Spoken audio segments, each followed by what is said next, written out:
నేనే రాజు నేనే మంత్రి అంటే నేనే ముఖ్యమంత్రిని నేనే మున్సిపల్ మంత్రిని ఈ ఎన్నికల ప్రతి ఫలితం నా పనితనానికి గీటురాయి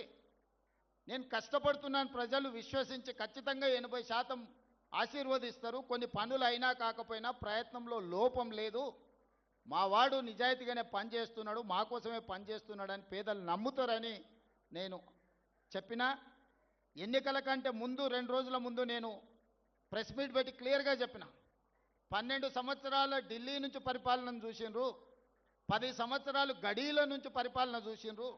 2 సంవత్సరాల ప్రజా పరిపాలనను చూసిండ్రు బేరీజు వెయ్యండి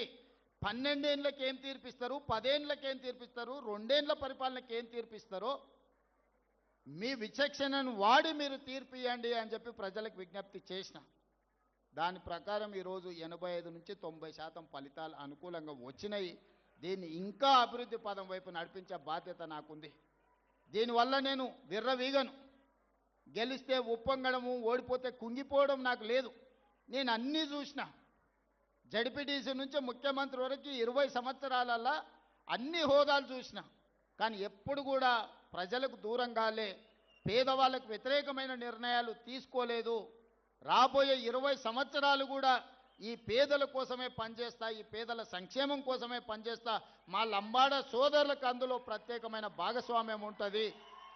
మా దళితులకు ఇవ్వవలసిన గౌరవం తప్పకుండా ఇస్తాము